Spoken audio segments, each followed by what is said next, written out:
भारत का सबसे पुराना दोस्त जो कभी पीठ पर गोली नहीं खाने देता है और ना ही पीठ में छुरा घोंपता है वो रूस है। लेकिन मोदी सरकार ने उसे ठुकरा दिया। क्यों? क्योंकि अमेरिका का नया बादशाह डोनाल्ड ट्रंप चिल्ला रहा था, टैरिफ बम फोड़ दूंगा, तुम्हारी इकोनॉमी को डुबो दूंगा, डेड इकोनॉमी हो तुम। और हमारी मजबूत विदेश नीति कहां चली गई? दिख नहीं रही है। खैर, दिखेगी भी कैसे? वैशाखी के सहारे जो चल रही है। थकान हो गया है तो आराम किया जा रहा होगा।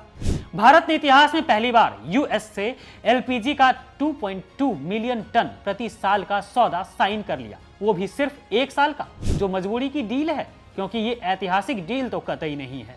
यह साफ साफ ट्रंप की धमकी का सरेंडर है। मोदी जी, आपकी आत्मनिर्भर भारत कहां गई? ट्रंप की जेब में बिक गई क्या? क्योंकि देश की जनता को तो यही लग रहा है। इसलिए चलिए पहले समझते हैं ये डील क्या है।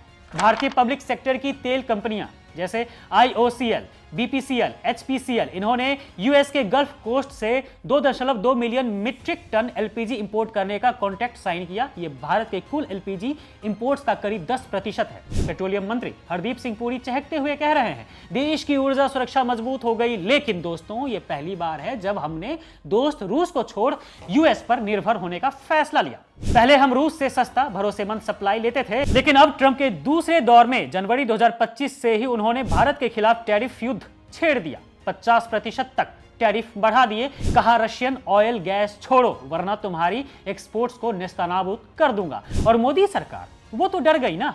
अगस्त में रिश्ते इतने खराब हो गए कि ट्रंप ने भारत की इकोनॉमी को डेड तक कह दिया।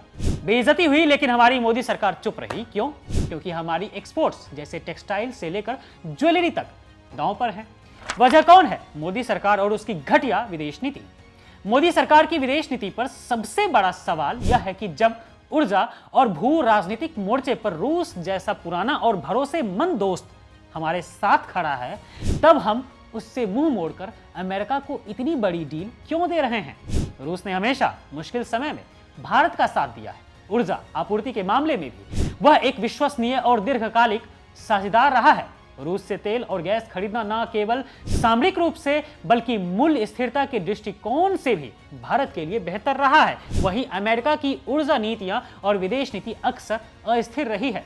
अमेरिका अपनी नीतियों को अपने घरेलू राजनीतिक हितों के अनुसार बदलता रहता है। ऐसे में एक साल का इतना बड़ा आयात समझौता करना केवल तत्काल दबाव को कम करने जैसा लगता है, न कि लंबी अवधि की रणनीतिक साझेदारी। सवाल यह है कि क्या यह सरकार भारत के सच्चे दोस्त रूस से संबंधों को खतरे में डालकर केवल ट्रंप के दबाव से बचने के लिए एक अस्थायी साझेदार के साथ डील कर रही है?